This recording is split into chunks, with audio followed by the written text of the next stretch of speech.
Hi, everybody, and welcome to today's call, brought to you by the Bitcoin Users Group, The Bug. We are going to showcase one of our great sponsors here today. The name of that sponsor is New Technologies Consortium.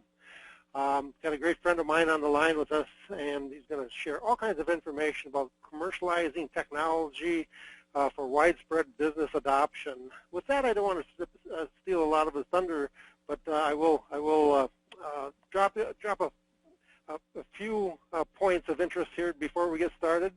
First of all, we need you to spread the word. Just get the word out about the bug. Encourage your community to come over to our website, join us. The membership is free, it's very non-intrusive.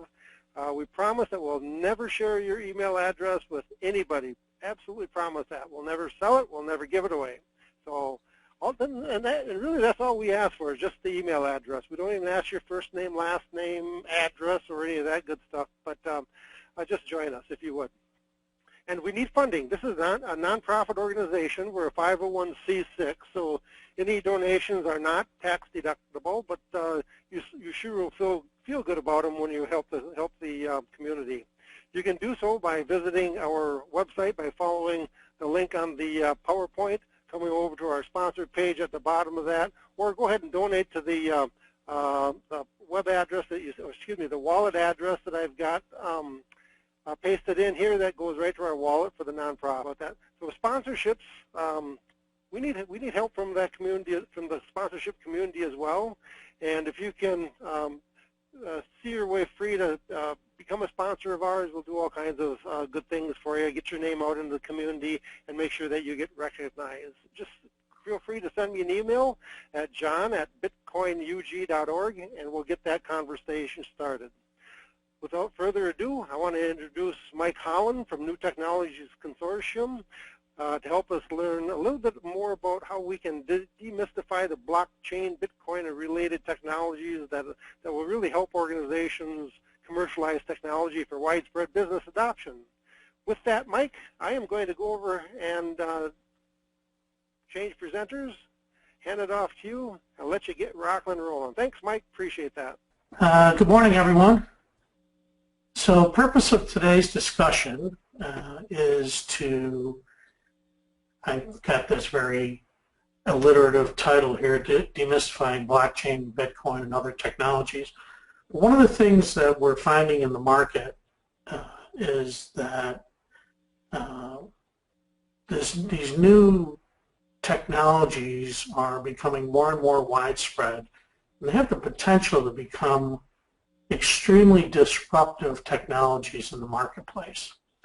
And at NTC, we're always looking for new technologies and how they can help our clients achieve competitive edge and increase profitability in their business.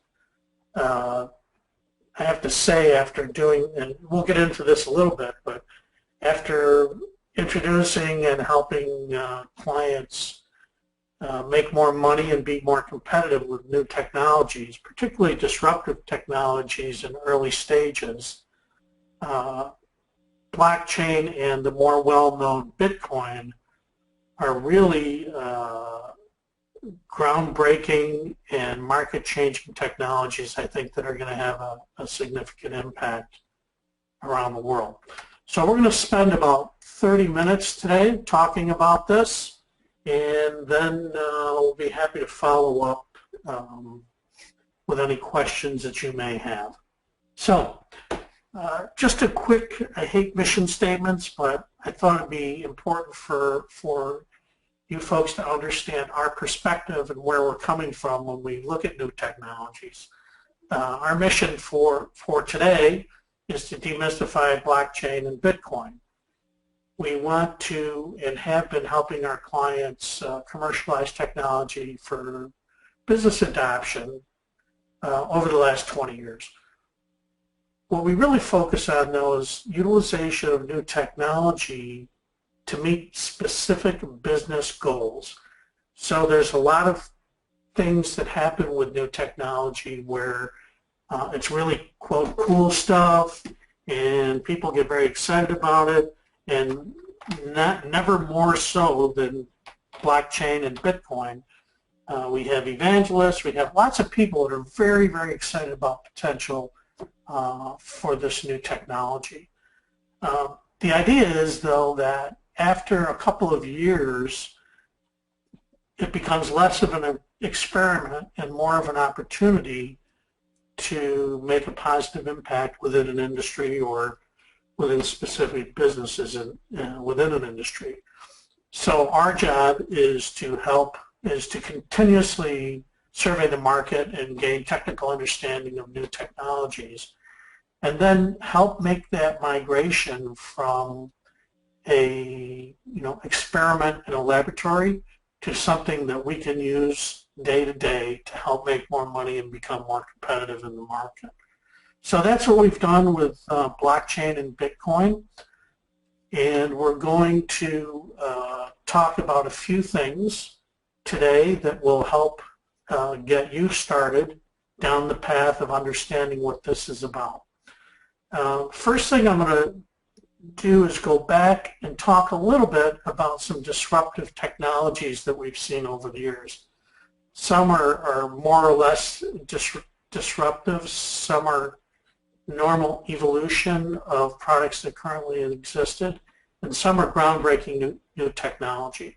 And we'll talk about a little bit about what's going on today with Bitcoin and blockchain. Just some general observations. I've been to a conference recently where most of the original founders of this technology were there. And it was some really interesting discussions and philosophies and so on. And I'll talk about that when we talk about state of the market. Then we want to go into really some basic layman's terms on what blockchain and Bitcoin is all about. You hear a lot of different things, and one of the hardest things or biggest challenges when new technology is introduced is to get everyone speaking the same language, so to speak, no pun intended. So we'll lay out some very clear, concise definitions of what blockchain is and what Bitcoin, both the network and the cryptocurrency are, and just in layman's terms. So when you hear this terminology for blockchain and Bitcoin, you'll have a pretty good working understanding of what the technology is. The next thing we'll do is talk about developing a strategy after we go through the state of the market and what the basics are, a strategy for, what do I do today? And that includes next steps. So without further ado, let's start talking about some disruptive technologies. I'm not a great fan of acronyms, but I thought I'd throw some acronyms and some terms in here, and I'll go through a couple of them, not in great detail, but these are some of the disruptive technologies that we've seen and product evolutions that we've seen over the last 20 years.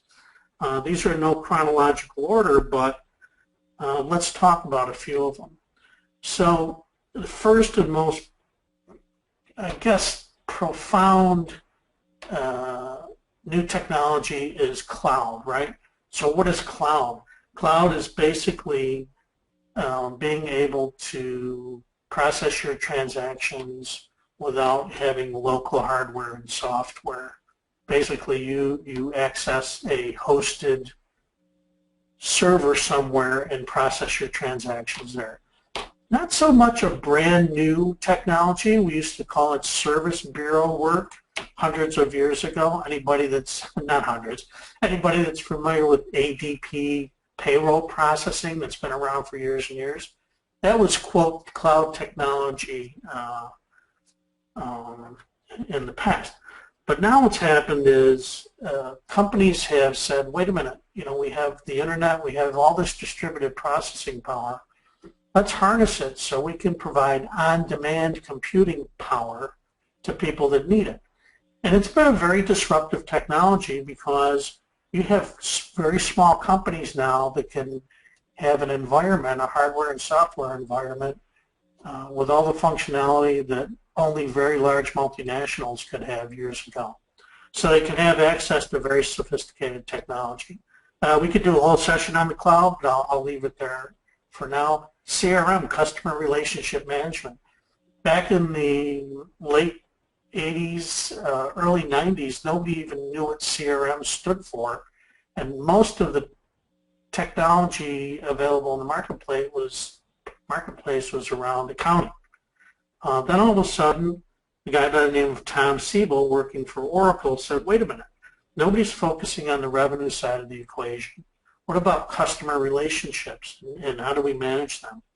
So he kind of launched a new industry. It was extremely disruptive technology because the underpinning technology was not so much the disruptor, but the new functionality that allowed us to actually manage relationships with clients, like salespeople do, and that had a direct impact on the revenue stream.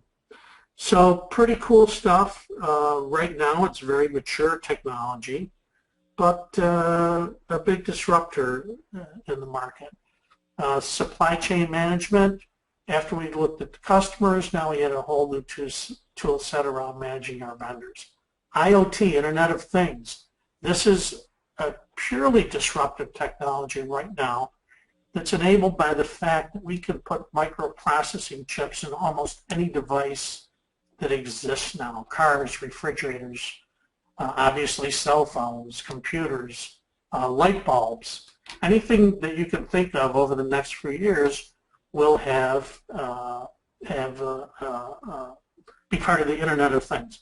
And we did have microchip technology before, but now it's small and powerful enough where we can control devices through the internet, and it's amazing, amazing stuff.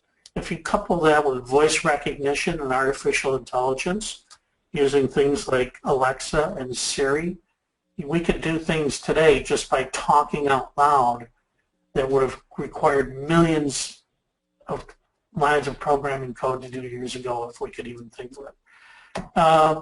Talk a little, I'm just going to mention what some of these acronyms are and then get on to the media discussion. We have SaaS, which is software as a service, platform as a service, enterprise resource planning, enterprise performance management, this thing called browser. For those of you that remember, there used to be something called Netscape. That was disruptive technology, now is gone. Now basically it's Google and Microsoft. But that browser is our view into whatever is happening in the world for most of us. Disruptive technology, Uber, right? Peer-to-peer ride sharing. Who would have thought even 5 years ago that you could just basically text somebody on your phone and they come and pick you up, and you wouldn't have to pay cash for it. Just amazing. Artificial intelligence, think Siri and Alexa is kind of examples of that. Machine learning is something in the robotics field where these machines learn as they do. Business intelligence, BI, local area networks, an oldie but goodie. Before LANs, it was just mini computers and mainframes. LANs, disruptive technology, along with the PC that, again, brought computing power and sophistication down to the mid-sized to small business person. I put a couple of these oldies but goodies in here. Cellulars, word processors, used to be actually automated typewriters. Then there's a couple of disruptive technologies that were thousands of years ago. Fire was disruptive, and so is the wheel. Imagine where we'd be without those. We have hosting sites. We used to have something called personal digital automation, PDA, and those were, if anybody ever remembers the Newton or Pilot, they were precursors to the cell phone. We have online transaction processing that enabled real-time type transactions. We have more sophisticated user face, but I'm running through those. We could talk for days about what each of those technologies have done to the market and to companies in the market. But I want to talk about the four in the bottom row. We're going to kind of expand on those as we go a little further in the presentation. cybersecurity has become an opportunity and an issue. So as we push more things into the cloud, we have our refrigerators or alarm systems controlled through the Internet of Things. Cybersecurity is becoming more and more critical in everything that we do every day. So there's tools and procedures and processes out there that help have spawned a new industry surrounding cybersecurity. And that has an impact, blockchain has an impact on cybersecurity because it's basically an immutable record of what's happened. So you can't change it, you can't hack it, and it's a very secure system. Another thing that we're going to talk about today, cryptocurrency. Right now, the market leader is Bitcoin. There's a whole bunch of other cryptocurrencies out there, but in order to be effective, you have to have widespread adoption. And right now, Bitcoin it's been the de facto standard. And then also another that we're going to get into in a second, another new disruptive technology is a distributed ledger, which I'll talk about when we go into our discussion of blockchain. So what's the market look like today for Bitcoin and blockchain? It's new technology. There's some early adopters. There's very, very few limited commercial applications, with the exception of something like Bitcoin and various products built on another blockchain called Ethereum. There's very, very limited commercial applications out there. Currently, we're migrating from a pure technology exercise to proof of work prototypes. So again, at this recent conference, we saw a lot of proof of work, which basically means my thing works, but it doesn't mean anything that's ready for a commercially industrialized, stable application. Very few things out there. We have major failures and some slightly successful projects. I won't go into detail on those, but like any new technology in the early development phase, we have some major failures. I mentioned Ethereum. And I'll use some technology mumbo jumbo here, but when Ethereum started a new sidechain, rather than staying in the public blockchain technology, they got hacked, and hundreds of thousands of transactions were compromised, basically because they didn't follow the protocols that were built into blockchain technology. We're beginning to get some oversight. For those of you that may have heard of Silk Road, Silk Road was a let's call it a website, for lack of a more technical term, where you could buy or sell anything and transact in Bitcoins. And the website itself and everything surrounding it was secure except for one thing. Blockchain is based on decentralized ownership and control, and the person that controlled Silk Road maintained centralized control. And the other thing that happened was, because the level of security in transactions accessibility in blockchain, Silk Road was used for a lot of illegal purposes. So the government finally found a way to put Silk Road out of business. There's security flaws with Bitcoin and blockchain.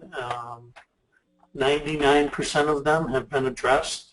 I'm sure new ones will occur over the years, but because it's an open source community-based environment, people are constantly trying to break it and constantly trying to fix it. So like the nature of any open source environment, it's a pretty robust application. There's some third-party vendors that are creating products that we could look at and continue to look at. There actually now is a physical ATM machine that will dispense Bitcoins for you. There's companies that will convert BTC or cryptocurrency into actual gold coins. Bitcoin mining as a service is now available. I'm going to ask John in a second to talk about what mining is all about. Several new merchant payment gateways are now available. And also you can become a Bitcoin teller, which basically means using your cell phone, you can exchange local fiat or local currency for Bitcoin at a Starbucks and make a little bit of money doing that. The other thing about the market is Satoshi and most of the other early inventors have moved on to other new ideas. We're in early stages of maturity. VC firms are starting to have widespread interest. They're looking for new stable investments. The guys I'm talking to are waiting for somebody to come back with an ROI model that will meet the standards that they would have for any other investment. There's technology advances happening every day in this market because people are so excited about it. The two market leaders, as I put down here, are Bitcoin and Ethereum, and with Bitcoin being by far the most visible and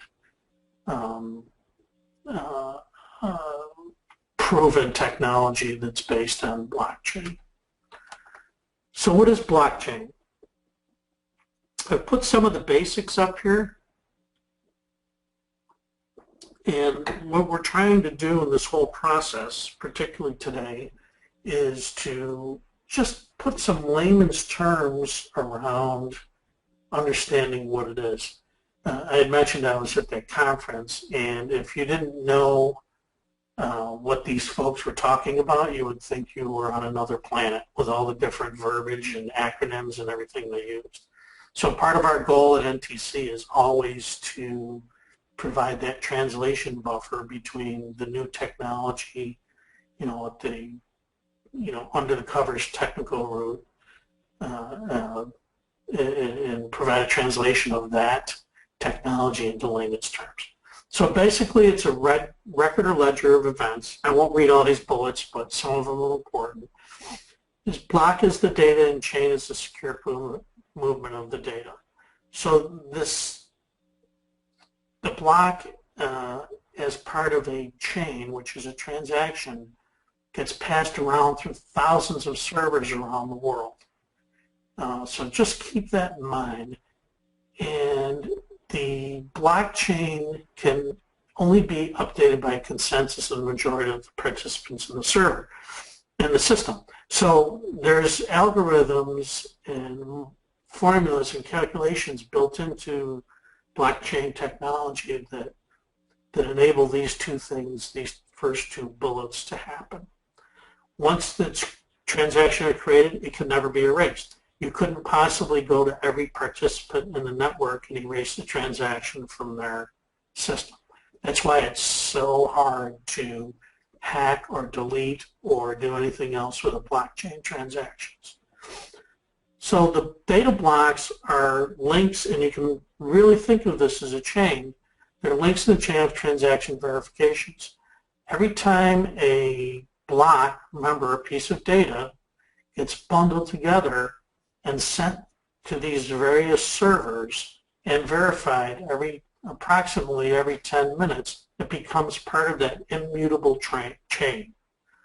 So that chain can't be changed and is available to every other participant in the network. Then as each chain grows and each block will strengthen the verification of the previous blocks. And finally, each block is timestamped and distributed to all members of the network. So what are some examples? Again, it's a shared record of ledgers, shared record of, a shared ledger of records and transactions.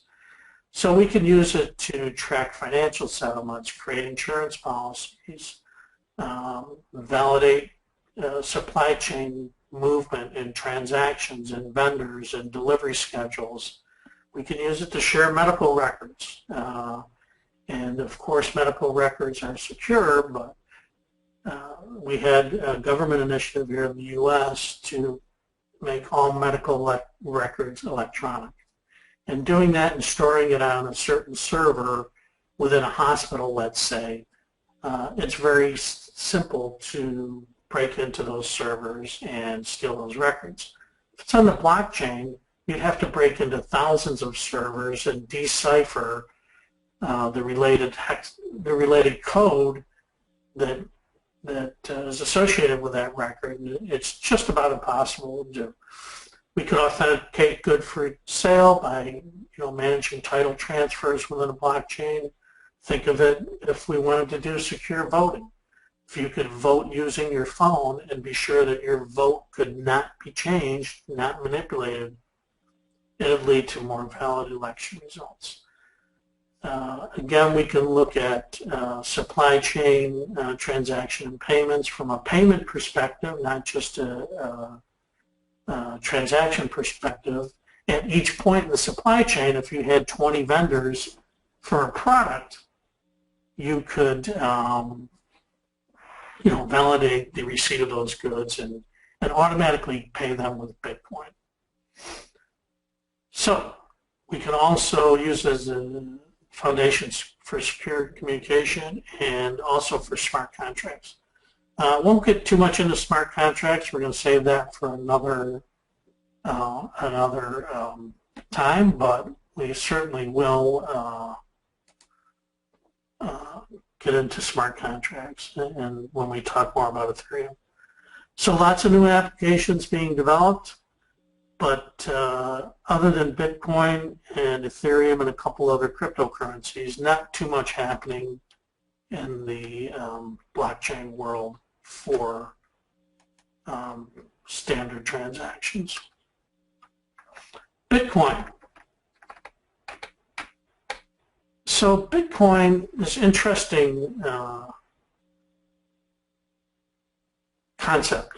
There's two pieces to Bitcoin. Most people think about Bitcoin as a coin, right? A currency. So yes, it is a currency. It's actually called a cryptocurrency. It's completely digital. It's not based on anything other than the Bitcoins that are created by computers on the network, which is kind of a strange, almost scary thought. But guess what? None of the other fiat currencies available in the world, for the most part, are based on gold anymore. So they're basically a creation of a government. And it also, in addition to the currency, refers to the network, the Bitcoin payment network. So we use the network to send and receive Bitcoins to and from other parties. It's not centrally managed. It's similar kind of to file sharing, where it's peer-to-peer. But the network itself, again, it's a network of computers that talk to each other, but nobody controls the network itself. BTC units are created by the network itself in a process called mining that distributes new coins to the computers that are on the network. And I'd like to segue a little bit into what a quick discussion of mining. So John, you're our mining expert. If you want to chime in and talk a little bit about mining, I think it'd be interesting to the folks who are listening. You bet. Well, Mike, it was actually about July or August of 2016 when I was looking around. I'm a guy that likes shiny new objects, right? So I was looking around for the next shiny new object, and I ran across this thing called Bitcoin, and I thought, well, let's look into this a bit. And then I looked at it and how was this thing created? And I looked into the algorithm. God forbid all the code behind it and the inventors of it, Satoshi Nakamoto, whoever that guy is, nobody knows if it's a person or multiple people. But basically speaking, Bitcoin mining takes a machine, and the machines that I bought are called ASICs, so application-specific integrated circuits. They do one thing. They hash out this thing called I forget what it's even called, the 256, it's a SHA-256 hash is what it is. And it takes all this mathematics and takes all these numbers, hashes them together, makes a new number out of it, and passes it along. So in that whole process, what that's doing is maintaining the ledger. So the ledger on each one of those machines out there, I believe there's about 150,000 of them at this point, if I'm not mistaken, but there's a bunch of them. The database on each one is identical. So the idea of that is that in order for somebody to change that database, you'd have to get consensus of something more than 50% of the total network. And to do that, from what I understand, it takes about 5,000 supercomputers all running at the same time to break that code, so it's basically immutable. You can't break into it. You can't change that record. But anyway, back to the mining part of it. The mining is very much like mining for gold. So when you find gold, back in the days when our fiat currency used to be backed by gold, it would actually put more gold into the system, be more value out there into society. Same thing that they have for Bitcoin mining. So now those blocks that Mike had mentioned that are created every 10 minutes or so are rewarded. So it's almost like a gaming theory, but through all of the miners out there in the world, that whoever finds the block ID first gets the reward. And it's all very neutral, very evenly distributed. It's pretty wild, actually. So that miner would get a reward today of 12.5 Bitcoins, and just say it's trading at 1,000, so about $12,500 US dollars for finding that. Well, if you have one miner looking for that block at the complexity that whole system is running through today, it'll probably take you about 4 or 5 years to find one block, right? So most of the miners come together in what they call pools. So they pool all of their power together. Now, I ventured in this thing very slowly because I've been involved in scams before, and I didn't want to get scammed. I was tired of losing my money, so I bought one of these ASICs. It's called an S9, an Antminer S9. I bought one just to make sure everything was copacetic. So then I up to 2, and then I bought 4, and then I'm up to 12 right now, and I'm about at the limit because of the power that they consume. I've got a 200 amp service into my property here, and it consumes just about all of that for those 12 miners. So these miners are hashing away, and they generate heat, and they're noisy. So you just don't buy one and put it in your office or your home. Out of the 12 that I'm running, I am doing 150 trillion calculations per second. Yeah, they're working pretty fast. And the pool that I'm participating in is slush pool, and that pool, as we speak, is generating, let's see, 164 quadrillion hashes per second. So my contribution is what, 0.09% of that whole pool. So I'm a very small player. But anyway, all these guys are out here proving out the network. It's immutable. You can't change it. You can't break into it. It's one of the coolest things you've ever seen. So if you have time, go down to YouTube sometime and just type in BTC mining. Tons of videos out there explain it better. It'll show you some of the miners, some of the huge miners that are the size of a warehouse and creating all kinds of noise and heat. But anyway, so mining is very cool. That's how Bitcoins come into existence. Over the process, they half. So as the process goes on, the Bitcoins that they reward the miners at are cut in half. So next time, I think it's a couple years from now, they're going to cut it in half again, goes from 12.5 to 6.25. To make up that difference, the overall network generates a very small fee for most of the transactions, and they take those fees and give off to the miners as well. So that's what's going to keep that whole system up and alive. At some point, I believe it's in 2140, the year 2140, the whole Bitcoin reward system goes away and transactions have to fund the whole system. So it's very interesting. If you get a chance to look at it, go ahead and YouTube it, and all kinds of information out there. Did I miss anything along the way, Mike? Yeah, that's great, John. Thank you. Bitcoining, mining is, along with the blockchain technology, is the bedrock or the foundation of being able to use Bitcoin network and use it as a currency. I put in caps down here. The last couple of bullet points is there's no controlling authority, and the network belongs to the people who use it. That's what makes it the most disruptive new currency technology that's appeared in many years. Well, think about that for a second. So why is it disruptive? There's no governmental regulation or control that and payment processing barriers are removed.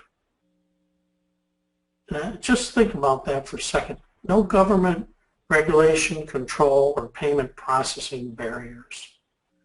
So basically, you can exchange money, or anyone can exchange money with another person or another entity, or hundreds of people or hundreds of entities, without the government controlling what you're doing. So for us in the U.S., that has certain implications, but think about if you lived in North Korea or Cuba or India or certain areas within China. Those oppressive countries dictate what people can buy and sell and how they can process payments. So they can't do that with this technology. There's no banks involved. So you don't have to apply to a bank for a checking account or a savings account. There's no bank involved. There's no transaction fees or processing fees that banks or payment networks take out of the transaction. So think about that for a second, and how much fun it is to deal with banks. Since there's complete anonymity, every transaction is secure, every transaction is private. So the good news is that it's a high level of security. The bad news is that it can lend itself to illegal activities, as we saw, and I mentioned back with Silk Road. If you're starting a business, right, you don't need a bank account anymore to start a business. You can very easily pay and accept Bitcoins on your business website. Today it's not, completely transparent and available to every business and every customer, but companies like Amazon and Microsoft and so on, I put it down here later, Dell, Overstock.com, they're accepting payment in Bitcoin now. International transactions. So if you're an international company or a global company that does business and processes payments all around the world, instead of wire transfers, letters of credit, and all the other financial instruments that you need for processing through the SWIFT network, now you just need a peer-to-peer wallet to have a secure payment transaction. And it happens in as little as 10 minutes as opposed to weeks. So think of the impact that has on cross-border trade. I mentioned earlier that a citizen of a tyrannical nation can securely participate in the world economy. Think Cuba, think North Korea, and other places where the government has strict control over the fiat currency. Think of places like Argentina and Chile, where inflation is so high that your money is basically worthless from one day to the next, depending on government policy. So the the transaction rules are set between the parties in the transaction. It's obvious. Legally in the U.S., Bitcoins are now currency and considered a currency and commodity by the government. That's good and bad. It's good that there is legal status to Bitcoin now. It's bad because the U.S. government is trying to obtain records of transactions from large Bitcoin companies like Coinbase and provide those to the IRS. So the purists of Bitcoin who don't want any government intervention in the process are completely against that. I mentioned some merchants that are starting to accept Bitcoin. Microsoft, Dell, Overstock, Dish Network. There's probably about 100 large organizations that are currently accepting Bitcoin. There's international payroll companies that are starting to pay their employees and contractors in Bitcoins. Makes it much easier to pay a contractor in India that lives in a remote village that's writing software code in Bitcoins than it is even to pay them in local currency anymore. That's a practice that's going to continue. And the last thing with Bitcoin is that lots of investors are buying it as a currency investment. When Bitcoin was first introduced, it was maybe $5 per Bitcoin. Now it's up to 900. At the conference, I heard some of the industry visionaries saying that within 2 years, the market value of a Bitcoin will be $5,000, and within by the time the $21 million limit of Bitcoins is reached, it'll be $5 million per Bitcoin. So some of the extremes and some of the interesting folks at that conference had some pretty unique views on the Bitcoin as a currency. So we'll have other sessions talking about the next level of technical knowledge of Bitcoin and blockchain. We'll do regular market updates. But what does all this mean? You know, and if we circle back to the beginning of our discussion here, one of the things I mentioned is that our job is to help decipher this technical mumbo jumbo and turn it into a competitive advantage and profitability enhancement for our clients. So they're here to stay. Blockchain and Bitcoin are here to stay. They've been around for a few years. Each year they're becoming more and more pervasive throughout the market, and they're not going away. There's just too much, there's too many Bitcoins in circulation. There's too many things that are starting to use blockchain as an underlying technology. So they're here to stay, so we need to deal with it. Just like any other new technology, if you're forward thinking and you can figure out a way to make this work for you in your business and become an industry leader, you're going to have companies and groups of companies that want to do business with you.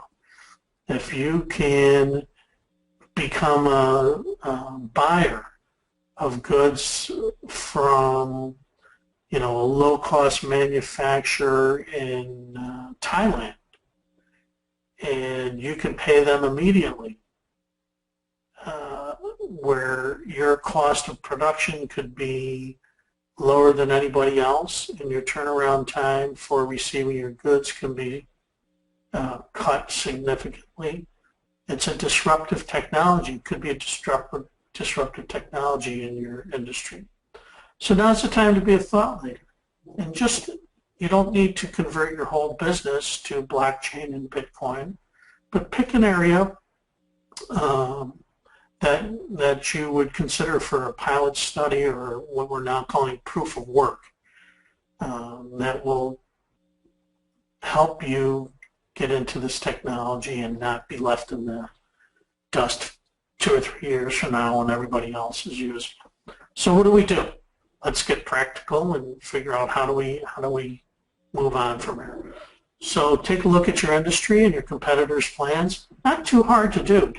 I mean, if you look at your competitors, find some of their thought leaders, look at what they're blogging or posting about, look at for presentations on SlideShare or YouTube or Vimeo that they're putting forth to show them as thought leaders. Talk to customers and partners about blockchain and Bitcoin. See if your competitors are using it with your customers. If competitors are, let's say Amazon's your competitor. Amazon's everybody's competitor, but if you see that they're starting to accept Bitcoin for payment, maybe you should set up a quick Bitcoin wallet or get associated with a Bitcoin merchant gateway and start accepting it. You can look at competitor solutions. Lots of information available on the internet. I won't delve too deeply into that. Then look at your products and any applications on the market that might fit your business. Right now, there's not a central clearinghouse, so to speak, on what's available using blockchain or Bitcoin technology. And Google search or Bing search is not really comprehensive enough to show you everything that's out there. We have something I'll talk about in the next slide or two that will help with that. And 3 is common sense. Where will the new technology give us a strategic competitive advantage? If I can sell my product for an identical product to a competitor for 20% less, that's a big advantage. And if I can do that because I eliminate payment processing fees, it gives me a competitive advantage. The next step is develop an investment plan. So the first thing you should do is set aside an amount of money that makes sense for the size of your business and invest just like you would in research and development. Invest that in the blockchain Bitcoin technology proof of concept. Then, the last 4 steps are just standard stuff. Develop requirements, build a prototype, test it, fix it, deploy it, measure your results, and adapt the technology as you move forward. This is a pretty generic strategy, but we have some tools that will help you work through it in a little more detail. So what are the next steps? We've talked some very basic concepts and technologies surrounding blockchain and Bitcoin. But if the past is any predictor of the future, these technologies are really having an impact on the way the world works. I mean, just for me personally, I do business, or our companies do business with clients overseas, and being able to exchange goods and services for Bitcoin is just an unbelievable thing when you get payment for services. It shows up in your Bitcoin wallet, and you can translate that into local currency or make a deposit in your bank account, and it happens within 10 minutes versus a wire transfer that could be 2 or 3 days or whatever. It's an amazing thing. At the North American Bitcoin Conference that I just went to last week, we were a lot of unusual characters there, but they're saying that this can help eliminate poverty, cure hunger, bring people together, make the world a better place.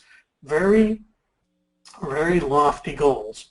But an interesting organization I saw there is a Bitcoin Hunger Elimination Project, where they accepted Bitcoins as donations.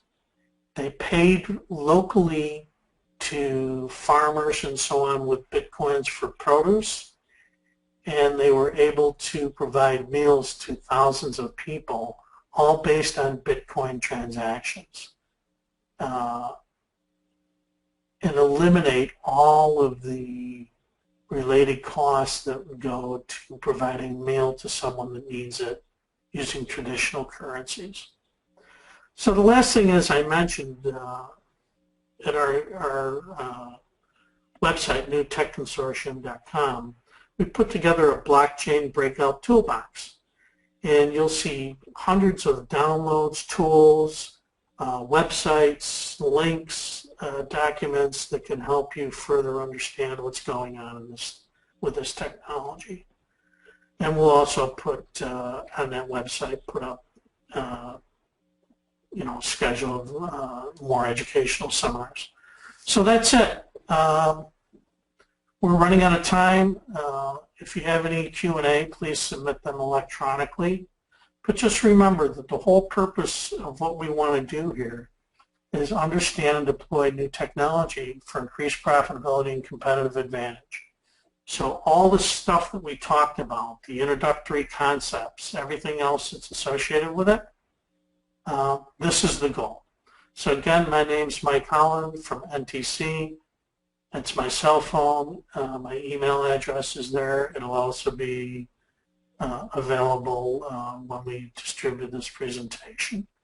So with that, I want to throw it back over to you, John, and thank you and all of our attendees for taking their valuable time to learn about blockchain and Bitcoin.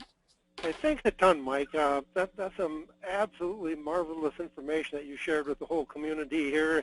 And I know that everybody at the Bitcoin users group is going to just gobble this stuff up. And I was looking out at the website there. I see that toolbox out there with those links that you see right there on the website. So I'd encourage everybody to find their way out there to newtechconsortium.com.